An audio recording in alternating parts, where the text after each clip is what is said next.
Good evening, everyone, and welcome to WSN Men Live. My name is Chris Bentley. I'm the founder and executive director of Wings for Widows and the current steward of Widower Support Network. It's a pleasure to be here to see some faces, most of whom I would not recognize on the street, but that will change over the next year. And while this may be my first time meeting many of you, I am honored to be part of this community that has supported widowers for years, thanks to founder Herb Knoll, who is joining us tonight as well. I'm grateful to continue the work that we're doing alongside of you. Widower Support Network, it exists to support men, not only in grief, but in the ongoing work of rebuilding after loss, emotionally, practically, and relationally. These life events are designed to do that in a more personable setting. Facebook is transactional. This is one way we can create space for honest conversation, trusted guidance, and connection with other men who understand this journey, your journey. Before we begin, I want to share that WSN Men Live events are held every month. There are multiple events every month, and you can find details about upcoming speakers and topics on our website and our newsletters. You should all be subscribed as members to our newsletters. If you're not subscribed, you might want to do that, stay up to speed, and through posts on our private members-only Facebook group. We have a full calendar of meaningful conversations ahead, and we hope that you will join us often. So just a couple of quick housekeeping notes. The session is being recorded, as I mentioned, so that others can benefit from this later who are not able to be here tonight. And you are welcome and encouraged to submit questions at any time using the chat feature. Please use the chat. I have it pulled out over here, and as we can, we'll get to your questions, and we'll certainly leave time at the end for additional Q&A. Okay. And as always, we ask that this space remain respectful and supportive. You do have microphones. This is not a webinar. This is meant for exchange of thoughts and ideas and feelings and guidance. And so I would ask that you stay muted, but when we open it up, I certainly would ask that you unmute and make it real here. Make it real here. So thanks for being here tonight. I'm grateful that you chose to spend some time with us this evening. So tonight, we are honored to welcome back Warren Kozak. Warren is a widower, a journalist, television contributor, and the author of Waving Goodbye, Life After Loss, a deeply personal reflection on navigating life after the death of his wife, Lisa, on January 1st, 2018. What a day. His work has spanned television, radio, and print journalism, including reporting and commentary with major national outlets, NPR and ABC News in New York, and probably others that I'm not mentioning. But many of you may remember Warren from his appearance on the Widower's Journey podcast with Herb Knoll in April of 2024. That was episode 46, and as some of you heard, I just listened to the whole episode again today. By the way, all the episodes, all 40, I think we got to 48, Herb, but all 48 episodes are on the website. So it's been a while. You might want to peruse those. There's a lot of good ones, including the one with Warren. So now, 8 years into his journey, Warren reflects on how grief changes over time. It'll be the core of what we talk about tonight. What stays with you, what evolves, and what life can still look like moving forward. So Warren, welcome back to Widower Support Network and WSN Men Live. This is our very first taping, if you will, our first live meeting, Zoom meeting with WSN Men Live. So we're glad that you're here to kick us off. Well, thank you for having me again. And I have to tell you, I see all of these faces and names, and I really wish I could know all of your stories as well. You know, each one of us has one. And I will tell you mine. And I guess I guess I should start at the beginning. You know, why did I write this book in the first place? Let me back up even further. Lisa, we had a 4-year illness with Lisa. She was diagnosed in January of 2014. She had a cancer that was not a killer cancer. And I should also point out, she was a really smart physician. She was a smart doctor, and she did a lot of work on the illness. And she said, we can treat this. There were people in her support group that were there for 20, 30 years. And about 2 years into it, she was still working. She got a lot sicker, and she understood that there was something else going on. And of the very tiny, tiny numbers of people that get the cancer she had, which had a ridiculously long name, Waldenstrom's macroglobulin anemia, it's a mouthful. Um, a tiny, tiny fraction have something else called amyloidosis, and she knew she had amyloidosis. The doctor, because of her position, we had some of the best doctors, and he said, "There's no way you have amyloid. I've already had my one amyloid of the year. There's no way I could have two." That's how unusual it was. And when it was confirmed, I didn't understand. She did, that it was a death sentence, and the last 2 years were pretty awful. Um, I was in the hospital with her most of the time, not almost all the time. I would be working on my computer. I was very lucky. I have a day job. I still have it. And I had a boss that was very, very kind and patient with me. And he let me work remotely. He also travels a lot, and I would travel with him. And when Lisa got sick, he said, "I want you to stop traveling with me. If something happens, I'm going to be too upset." So the point I want to get to is that I was able to take care of Lisa, deal with the doctors, deal with the illness, do my job. Our daughter was finishing high school, about to go into college. I was trying to take care of whatever she needed. And I think I was doing a good job taking care of everything. When Lisa died, um, what shocked me, and this never happened to me before, my brain just went out to lunch. I lost my power of concentration.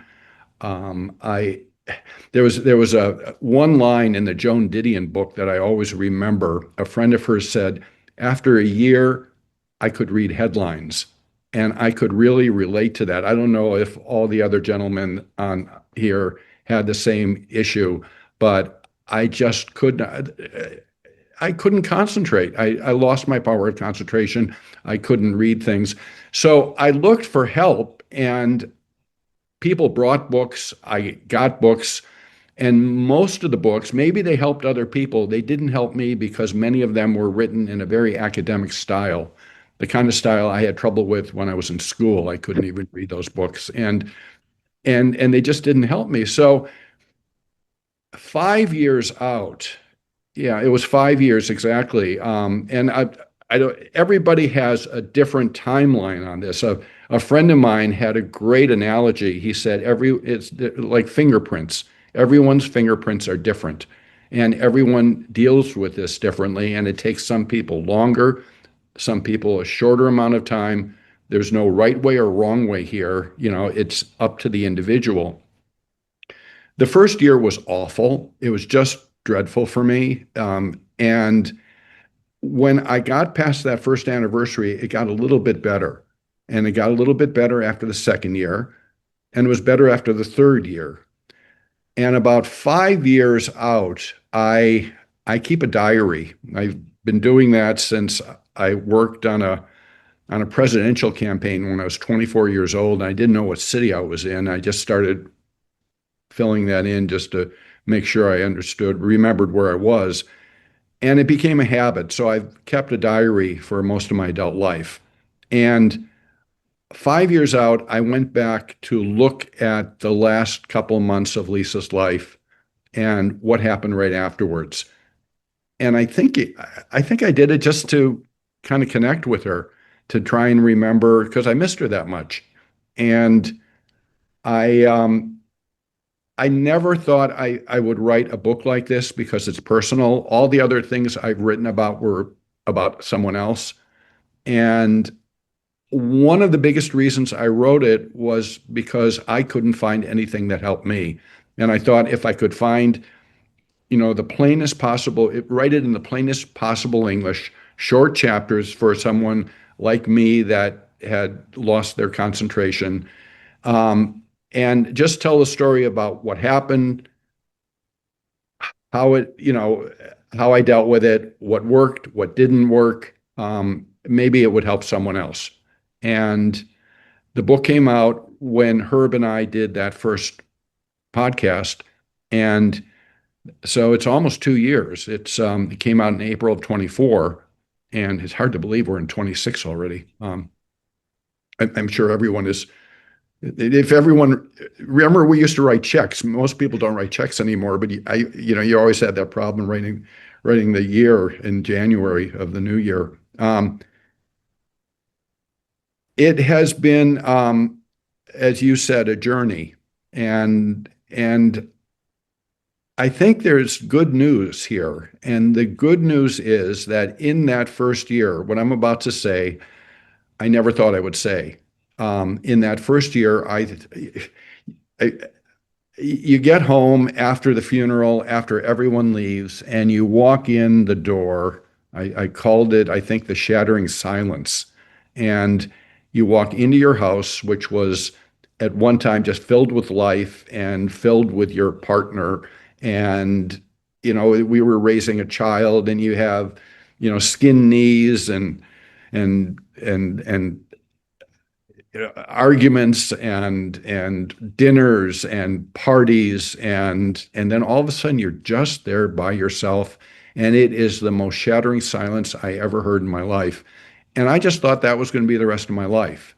I thought that, okay, this is what's happened. It's never going to change. And I am happy to say, at least for me, that 8 years out, it's easier now. And when I come home, I get into my own things, and I think I will miss her for the rest of my life. But it is so much easier. And I will tell you how that came about. And it was around the time was thinking about writing this book. It was I live in New York City. I grew up in Wisconsin. I live in New York I've lived here for most of my adult life. On a gorgeous, one of those perfect October days, just a gorgeous, gorgeous day, I was walking down Madison Avenue, and I had they're called AirPods or earpods, AirPods, I think. Earbuds or AirPods. Yeah. Earbud, whatever. And I was listening to it was one of those days when you saw people smiling, and you don't even see that too often in New York anymore. And I was listening to a gorgeous piece of music, and all of a sudden I thought, holy cow, I'm happy. I'm just happy. I'm enjoying this gorgeous day. I am enjoying this amazing piece of music, and I never thought I would feel that way again. And it's not like anything big. I didn't get a raise at work. I didn't win the lottery. I never thought I would be able to say that to myself. And it was just being happy, enjoying life again, walking down the street. And Warren, that thought, was that thought like the first sort of realization that I'm going to be okay? I think so. I think that's a really good point. And I remember almost stopping on the street, with that realization. And I don't know where everyone else is on their journey. If you're in your first year, if you're like me, year 8, it happens to, at different times for different people. There were two different stories I wrote in the book. I had two friends who lost their wives in the same year that I did. One fellow, I knew, he was we were all devoted husbands. He was dropping off some of his wife's art material at a neighbor's, and he wound up talking to the neighbor. And this is like a month or two after she died, and then they wound up having dinner.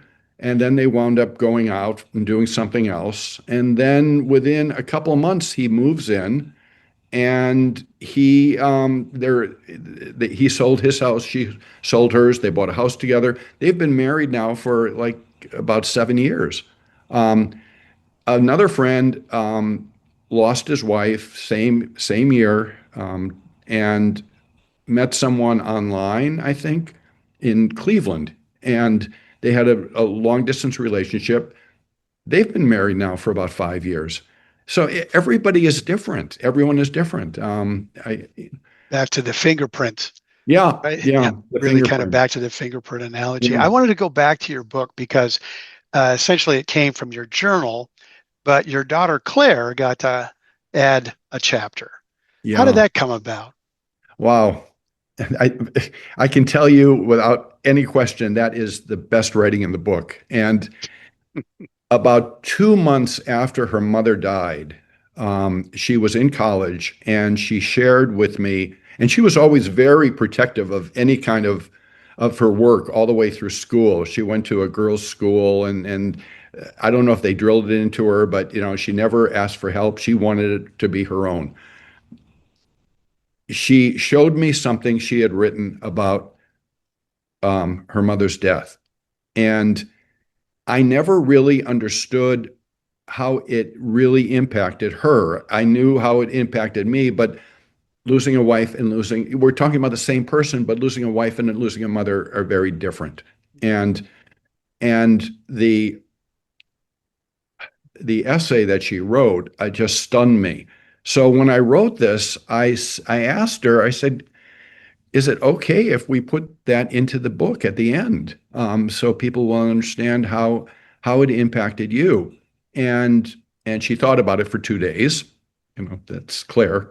And then she said, okay. It sounded reluctant. She was reluctant, but she did it. I have a wonderful, actually a great story to tell you, and this makes me happy.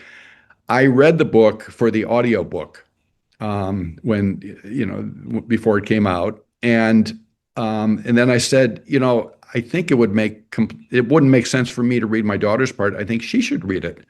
And they thought about it and they said, okay, let's have her come in and give it a try. So she is a teacher now. She teaches and she came after school. And I had just finished my recording session, and she then recorded her part, and it's lovely. It's she did a much better job than I did.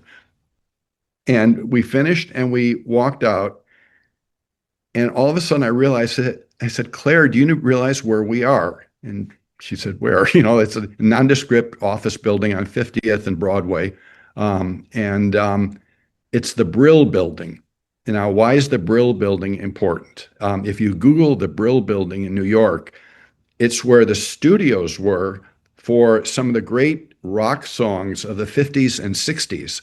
And if you Google it, you'll see pictures of like a 19-year-old Paul Simon and Carole King together, in one of the studios. And we're walking down the street, and I said, Claire, do you realize you just recorded in the Brill Building? How cool is that? And here we are, we're dealing with her mother's death, but we're laughing together. We're having just a good afternoon and a good time. So that was a lovely part of it. Now, she was 19 She was when she 19 lost her when, mom. She was a little yeah, younger when the diagnosis yeah, came, and then she's in school and having to deal with this, and you're to some extent a single parent, right? A single dad, solo yeah, dad, very much so. and I'm sure there's guys on tonight that are living the same experience.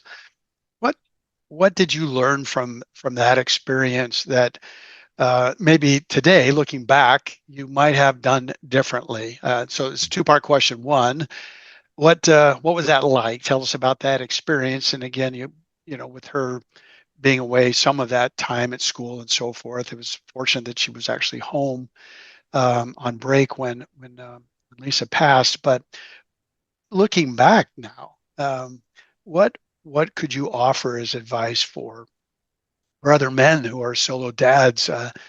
Make sure that some things to think about wherever they are in their journey with their children. That's a tough question. I've got to give it some thought here. So Claire was 15 when Lisa was diagnosed, and it really impacted her entire high school. Um, I will also say that I know moms and their children are it's a natural it's natural that you see ducks, mother duck, mothers protect their children. They had a fantastic relationship. It was a wonderful relationship. So on one level, I am so grateful. We had friends that, had kids where the parent was lost, the mom was lost on 9/11, and she was, in the building. And the kids, the first thing I thought of is they're not going to remember the mom. They're not going to remember her. They'll see pictures, but it won't, at that age. Claire was lucky. She had a really strong foundation with Lisa, and they did so much together. They would go off on adventures and trips, and they would leave me home to write books, and that everything. We had it was a wonderful little unit. I never expected to be a single dad. That just wasn't. You don't think about certain things, I guess, and I will say that although we always had a very close relationship, the relationship has grown much closer. She lives in Brooklyn with everyone else her age. If you've ever gone to Brooklyn, everyone there is in their 20s. They have weird haircuts and tattoos and God knows what. And she loves it there. But she teaches at a school in Manhattan. So she's here with me about once a week. If Nice. she needs to go to school early. So I see a lot of her, and I think she backs me up as much as I back her up. I should point out that we just had the anniversary of Lisa's death. On the Jewish calendar, we're Jewish. It fell on January 3rd this year, and Claire was with me in synagogue, and we had it's called an aliyah. We were able to go up and do a special prayer together, and then the rabbi I should also say we had the funeral in that synagogue too, and the rabbi said, we have a few minutes. Do you want to remember Lisa?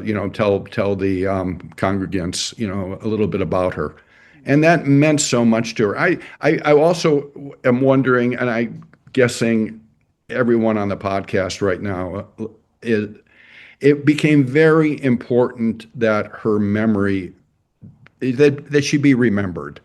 This became so important to me, and I did it in different ways. I remember there was a piece I wrote after she died for the Wall Street Journal, and I asked the editors there. I said, "It makes sense to put a picture of her in it," and they said, "Yeah, it makes sense." And it meant so much when it came up on, there she was on the front page, I thought, oh, that made me feel so good. And then I also thought, oh, she's going to be so pissed off. I know I chose the wrong picture. She was always very critical about I could never pick the right one. They are very critical about what pictures you pick that showed up in Facebook. I was banned from Facebook because I apparently posted all the wrong pictures at the wrong time. But Oh my goodness. so I can relate to that.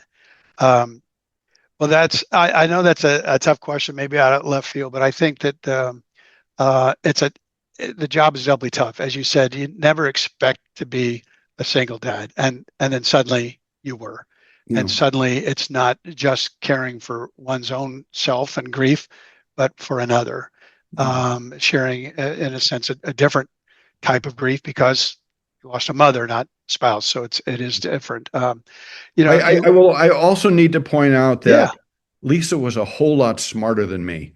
And there were times when issues came up and I tried to think, how would she have handled this? What would she have said? Because I didn't have the wherewithal.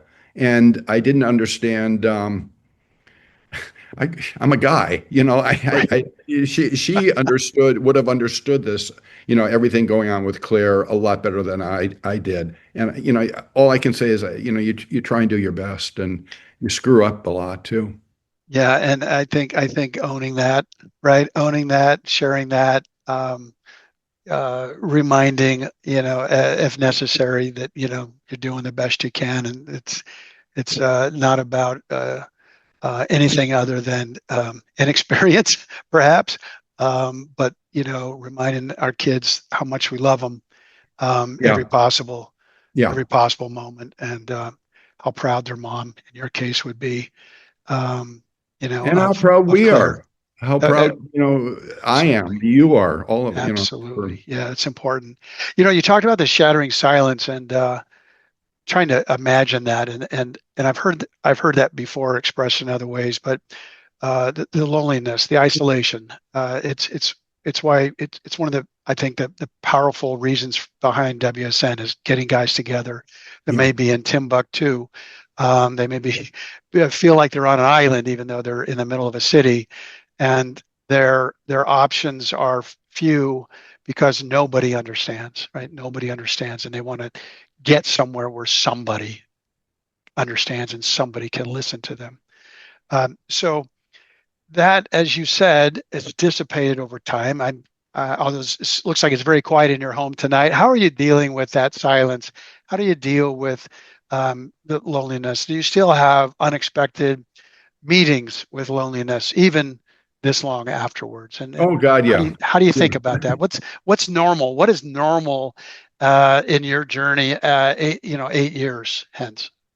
um I get up in the morning and I look forward to the day. I am very into, that first cup of coffee and second. And as I said, in that first year, just putting on my socks every morning and just kind of forcing myself to go through the motion of being human again, and you kind of get used to it. And what is it like now, 8 years later?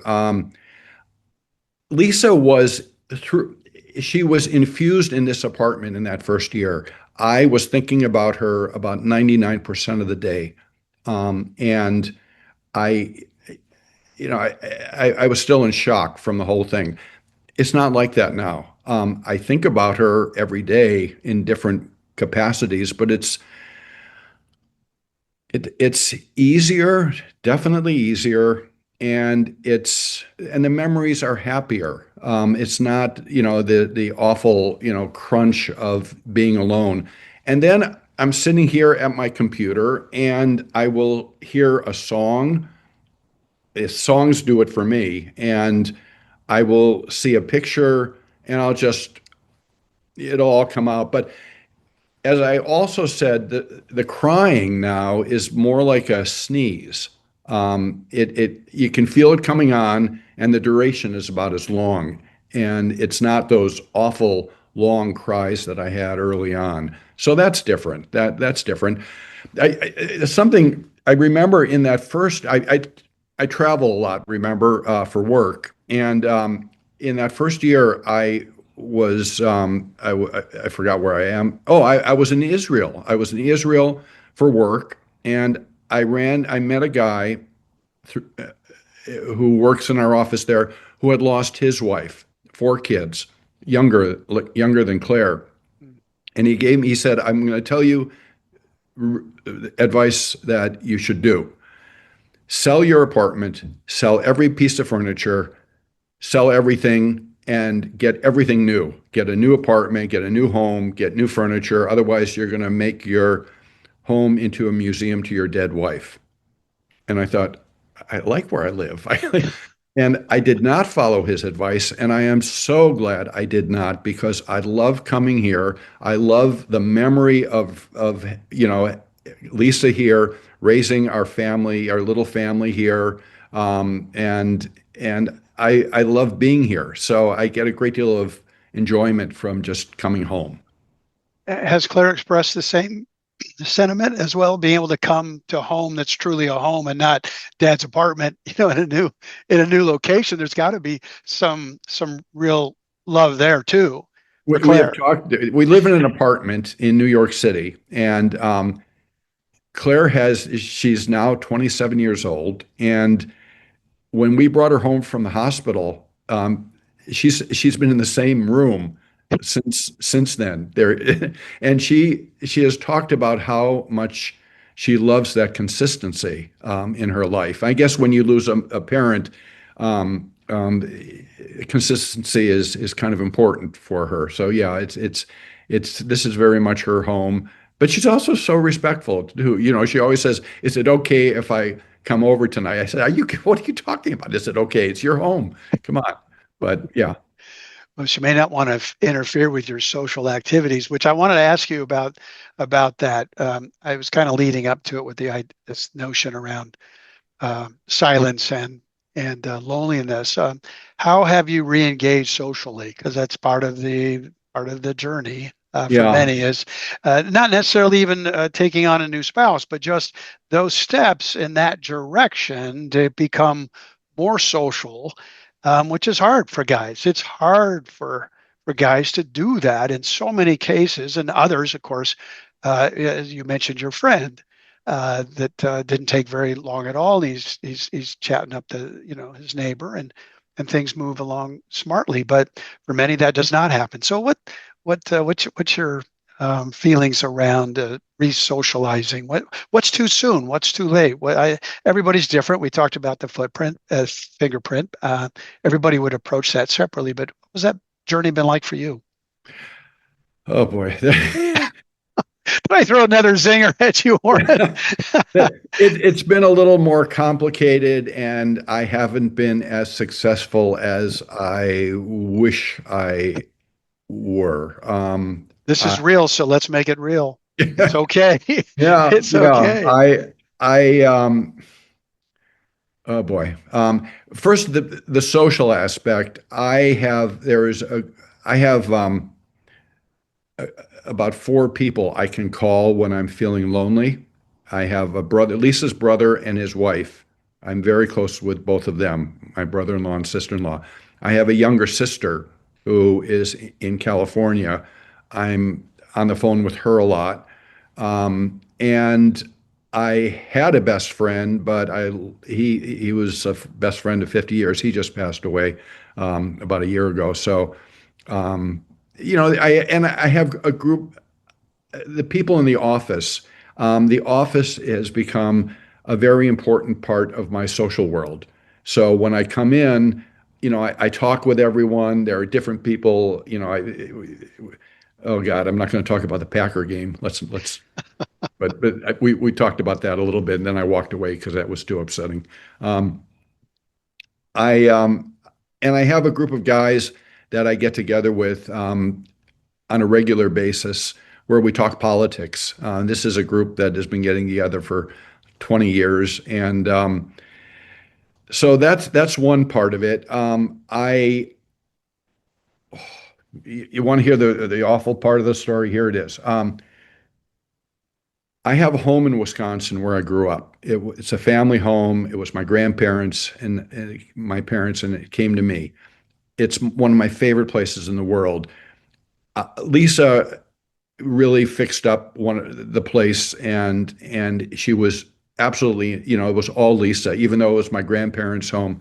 I knew that first summer I was going out there, it was going to be awful, and it was awful. The second summer was better, but I was really lonely. So there were three people at work that helped me go online to online dating. This was it was about 2 years. No, yeah, it was about 2 years after. And they were all half my age. And, there was a young lady that was working on my photograph, cropping it, and someone was working on my, You had a whole team. yeah, I had a Team Warren, right.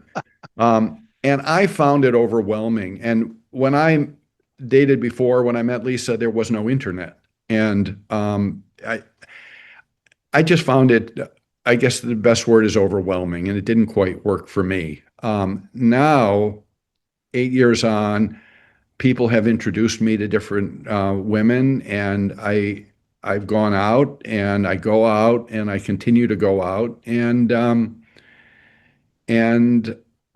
there was someone I met, and in kind of in the middle of it all, and we had a relationship, but she lived out of state, so it would be when she came to visit here, when she was coming through for work or something, and sadly that didn't work out. It just didn't work out for a number of reasons, and probably screw ups on my part. But Well, I'm hopeful that maybe I'll meet someone, and then I think if I spend the rest of my life, doing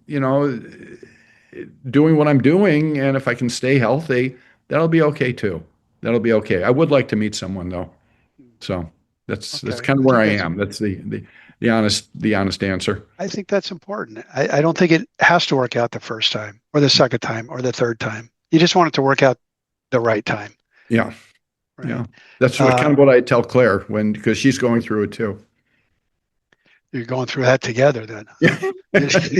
Team Warren continues. Oh my God, I have a story for everyone. Oh, this is going to here goes. Please. I was in Wisconsin all summer and I came back around Labor Day, and as usual there's a stack of mail, and I'm going through all the letters, and there's a letter to Lisa, and that's not unusual.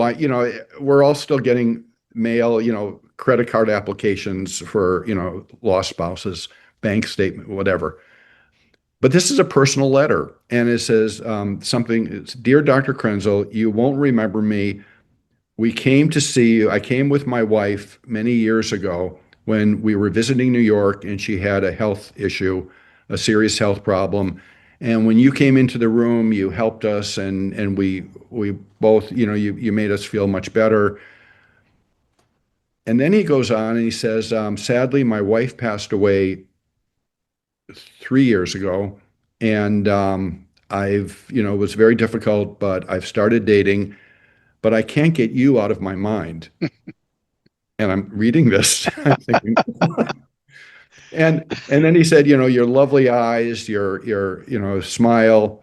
He said, "If you're in a relationship or married, please just disregard this note." And then he had a paragraph about who he was and what he did. And then he said, at the end, "If you are at all interested, this is my email. I would love it if you would get in touch with me." Um, Whatever. And I'm reading this and I'm thinking, whoa, that's not what I expected. And I called Claire and I said, "You won't believe what I just got." And I read her the entire letter word for word. And there's a silence at the end. And then she says, "Mommy's been dead for 7 years and she's doing better on the dating front than you are." And I howled, and I've been laughing about that for Uh, about 6 months now. But that also shows you her sense of humor too. well, speaking of humor, and by the way, that story, you want to make sure you preserve that for the next book we were talking about, right? I think that's a great story. Oh. But speaking about laughter, I uh, the old adage, laughter is the best medicine, and that humor, is affects everybody differently, and not everybody thinks perhaps that way, especially that first year or two. But many readers in your book have said that the book made them cry, but they also said that there were parts of the book that made them laugh out loud. That's And exactly, I heard that. And I've been hearing from people have written to me and they continue to write to me about the book. And that is very gratifying for me. I'm going to tell you one other quick story and then we can talk about the humor part. But I had a very dear friend named Elizabeth McCormick. Elizabeth and I had the same birthday, and she was exactly 30 years older than me. She was a former nun. She was the head of a big Catholic school here.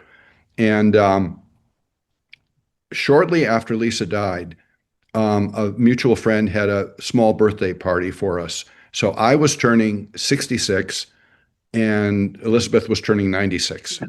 And and someone said, "So Elizabeth, what have you learned in your 96 years?" And without missing a beat, she said, "When you help others, you feel better about yourself." And I've never forgotten that. And I think that was also one of the reasons I wrote the book.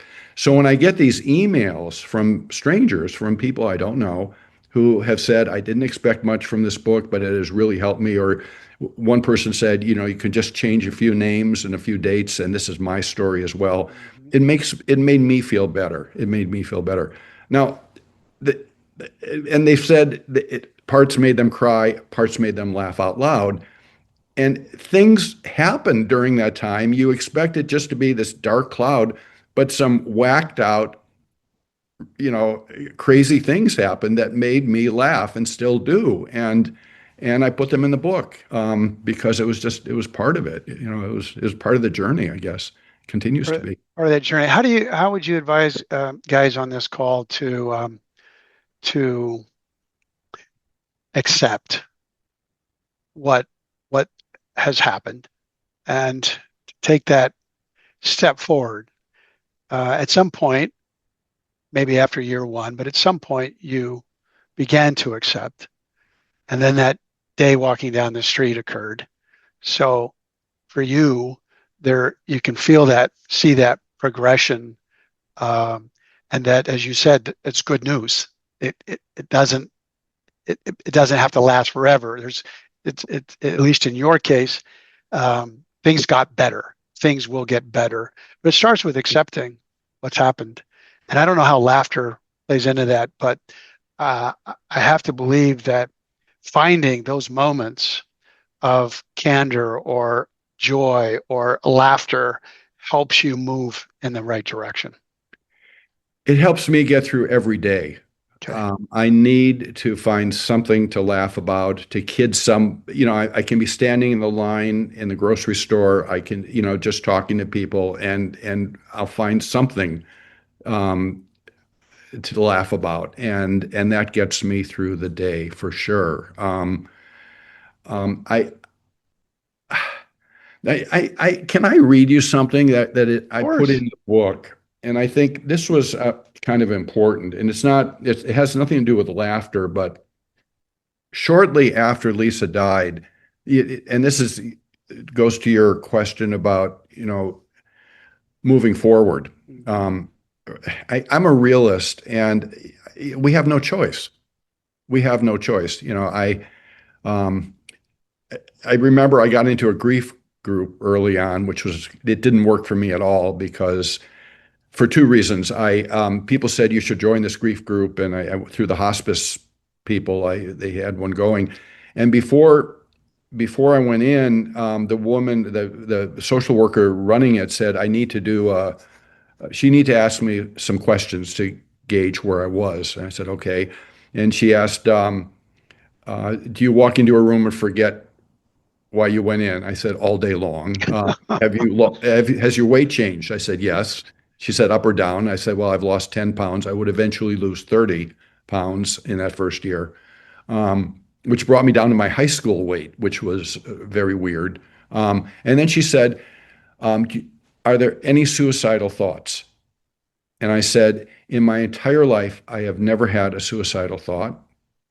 I am a single parent. I feel very responsible for my child.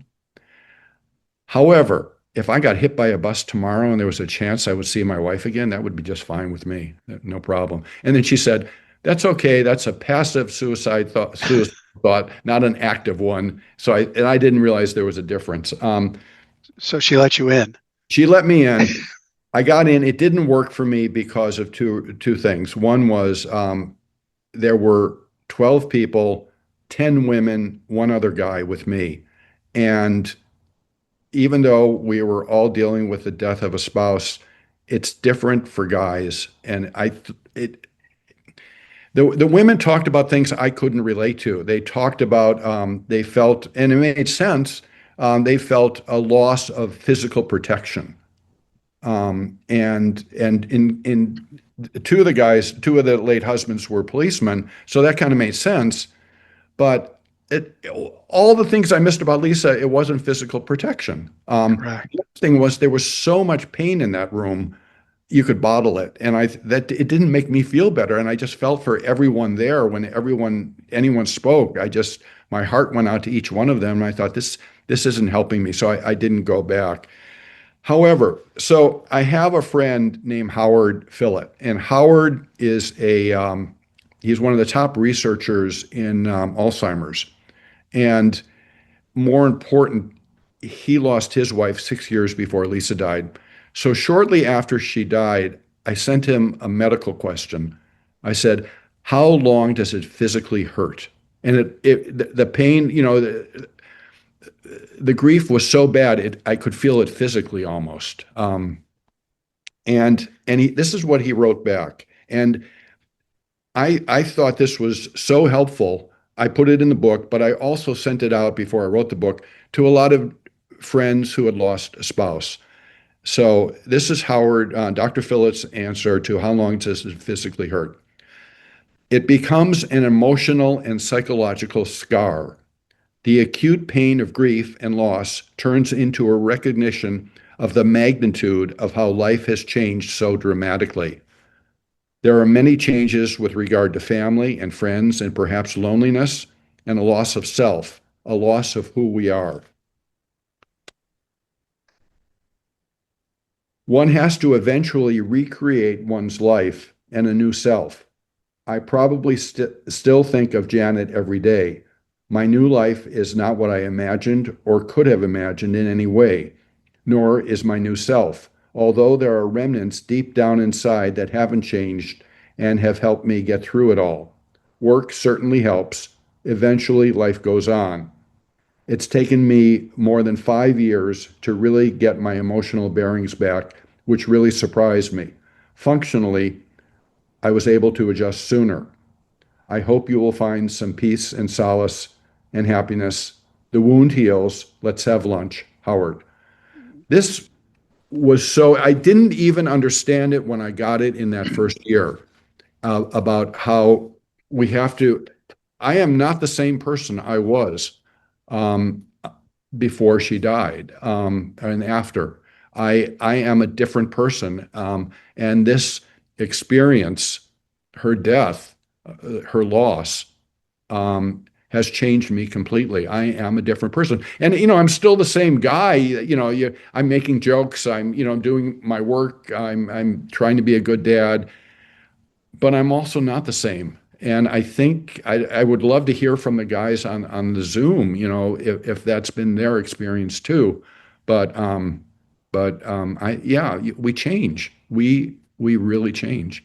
It changes us. The journey. Yeah. Yeah, it does. And that's probably something that year one, year two, you just wanted to get through the pain. You're not too worried about who my new self would be, or that there would be a new self and a new identity. And in that sense, it's just getting through the day-to-day pain. And I know a lot of the guys on the call are dealing with that right I now. just saw a note from Dolph, and Yeah, Dolph said, "Yeah, you're different too, right? Yeah, yeah. No, changes us." thanks for that. And again, guys, if you have thoughts that you want to share, you can certainly do that on the chat.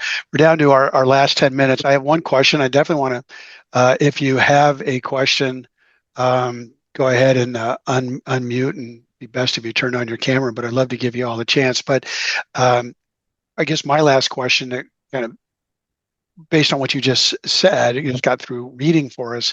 Looking back now, what you know now as this different individual, having survived this journey.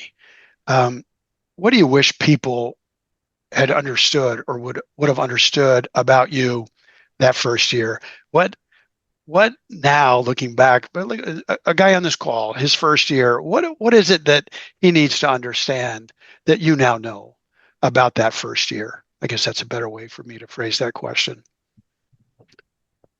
A big part of it is what I said earlier, and it's something I never would have thought or believed. I wouldn't have believed if I was listening to someone saying what I'm about to say. I was thinking, yeah, it's not going to happen. and that it will change. And there was a phrase I couldn't stand it, and I just didn't want to hear it. The passage of time. Time helps.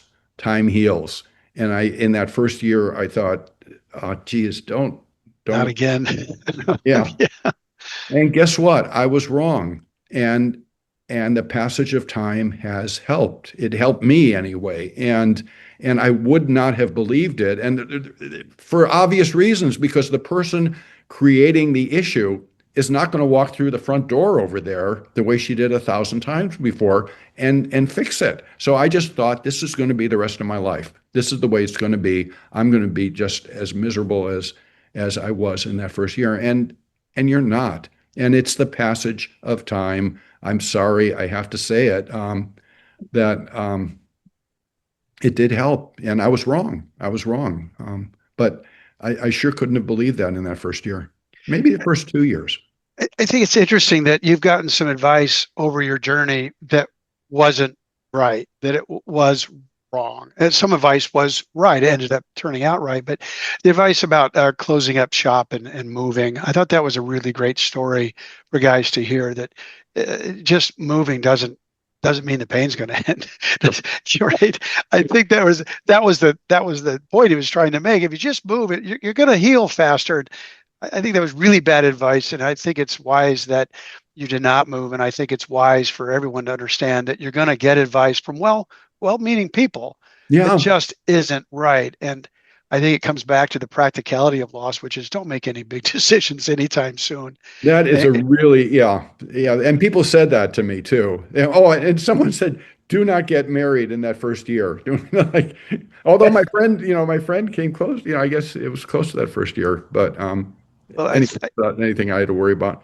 I think it's probably wise advice. We certainly have seen guys rushing out thinking that will solve the problems, and it just exacerbates the problems until, like you said, who is that new self? Who is that new person? And that could, in your case, right, 3, 4, 5 years, and you're still probably evolving to some degree, but it doesn't happen in the first few months. So, giving yourself space and grace to Hmm. grow into who you are going to be before you involve somebody else seems like a good idea to me. But so a lot of questions, a lot of thoughts coming. Are you seeing some of these too, Warren?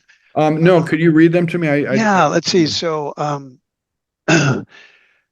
Warren says on the call, I'm new to this.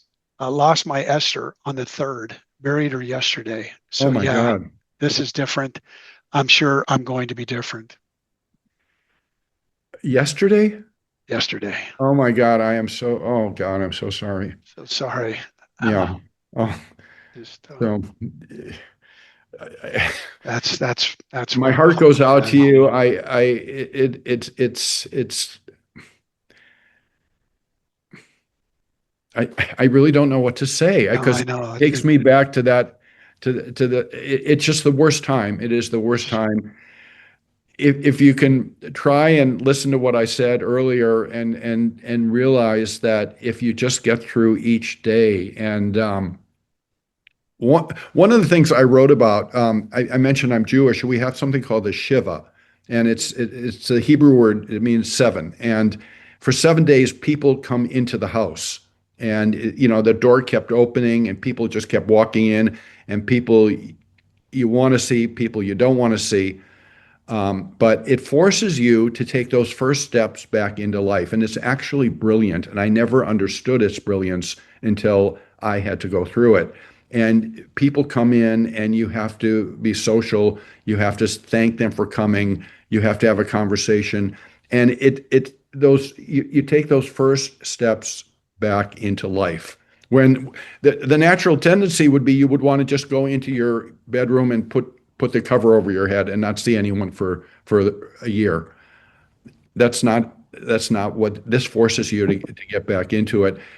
What I would say, it's to Warren. We share the same name and it's sadly the same experience. You got to get through each day and don't think there's anything that you have to do. just get through it, and each day will get a little bit better. And after the first year, for me anyway, it did. So, Well, but Warren, I'm so glad that you're a member. You found brothers here that care for you and will pray for you and will connect with you. So please, if you're not already a member of Facebook, please be there and please, um, well, just let us know how we can help and support you. absolutely, I wanted to mention here just a few other comments that we have time for. Anything we don't get to, we'll try to make those connections. I know they're um, talking about, um, uh, gosh, this is great. I think here's a good one. I'm 79 years old. Ellen died 2 years ago after 53 years of marriage. Does age affect the search for a chapter two? sadly, yes. It did for me. There were a couple of people I met that I was actually interested in, and the age difference was too great for them. One, I'm going to turn 75 in March, and one of them is 52, and the other is 56. And I guess and one, you know, yeah, it's not like it was dating when we were 20 or 30 or 40. Yeah, yeah. But I think there is. I still think that every day is a blessing, and if you can find joy, uh, in chapter two, one way or another, that you go for it. I mean, I think that I don't think being older should stop you from Oh, oh, from you know what, experiencing that journey that you've been talking about.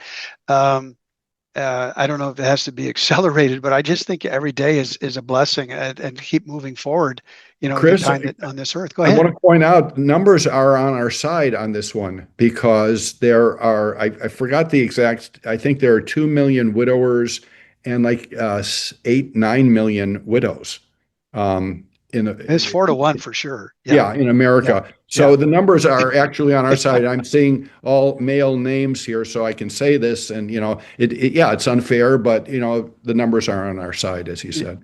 They are. I also Another. remember Herb telling the story about how people were going to be bringing him casseroles, and then he said he didn't get one casserole. Ouch. Ouch. I guess you have to hunt somewhere else then, or try it another way. But another, you just said, my 49-year-old wife died of cancer 2.5 years ago. I have a 19-year-old daughter.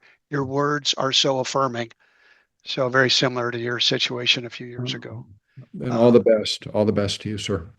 um, I experienced Warren says, I experienced the shattering silence when I lost my mom. Esther got me through it, and now I'm deep into it now, but without her. So certainly, again, understand that.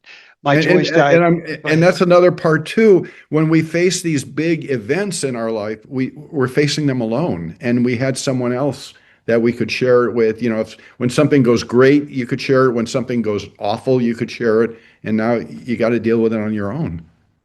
That's hard. Tom says, thanks for sharing about the importance of different support groups. I think everyone probably, again, would have different experiences, but he says, thanks to the WSN, I joined an all widowers group, right? So making that point that you don't have to deal with the widows in this group. It was extremely helpful and led me to facilitating a church group that I've done for the past 4 years. I'm 6 years a widower, and as Warren said, I'm a different person. Sorry, my three dogs are acting up. So we thanks for staying muted then, Tom. That's Tom Payton, longtime WSN advocate. Um, I just want to see. This is from Thomas. My Joyce died 8 months ago. I've met a great lady since then. Everyone says to not compare the two, but I think that's impossible. What do you think?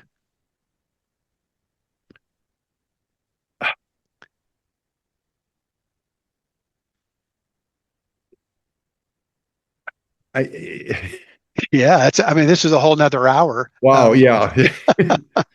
which we don't have. We are at the end of our time, and if you're hanging in here, I appreciate that. But You know what? Uh, I'm going to be very, oh God, I probably shouldn't say this. It's being recorded, but I will. The first time I was intimate with someone after Lisa, I was shocked that Lisa wasn't in the room, in my head. mhm. And I was just with this other woman, and that was a big relief for me. So I don't know if that answers. I'm sorry, the name. What was It was Thomas. Tom's? I don't know if that answers your question, but yeah, you're gonna probably compare, but they're individuals, and it's part of the new you, the new person that you are too.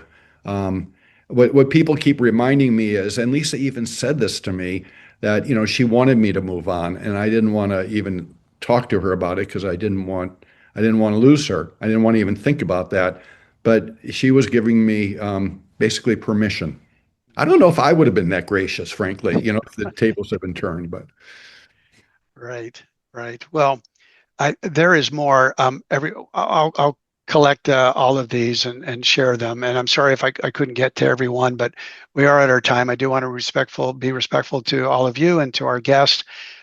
Warren, it's been just great having you. I know I had a whole. We'll have to have you back because I have a whole lot more questions that I did not get to for you, and so I hope maybe later on this year I can invite you back. It's great seeing you, meeting you finally, and having you here tonight. it would be an honor. I just wish I could meet every one of the guys here and talk with each one and hear their story. Herb, thank you for creating this. Chris, thank you for running it beautifully. You're doing some great work here and helping a lot of people. We appreciate that very much. I just want to wrap up and let you all go. But I wanted to again thank everyone who joined us live and those who will be watching the recording later. Your presence, your questions, your willingness to engage, really love that. We're going to open up more time next time. It was just so great to hear what you had to say, but we're learning as we go. I wanted you to know that there are other events. There's actually Herb and I are doing an event Wednesday. So the founder and the steward are going to get together. So if you've not registered for our event, I think you're going to really enjoy it. We're going to have some good laughs during that one because Herb's a funny guy. He just is. Um, they're always on the website. You can find them. You're soon going to see February and March show up as well. So a lot of great things coming your way. Finally, you're going to receive a brief survey by email. It's just 5 questions. I limited it. Basically, it's going to take you less than 60 seconds. Your feedback helps us continue to shape the conversations that truly meet you where you are. And any feedback is great feedback. Don't hold back. These events are for you. So let me know how we did tonight, and we'll continue to work to make them just great use of your time and helpful for you in your journey. So take good great care of yourselves, everyone. Remember, you don't have to navigate this journey alone.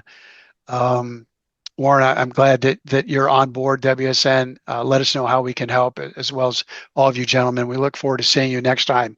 Thank you and good night.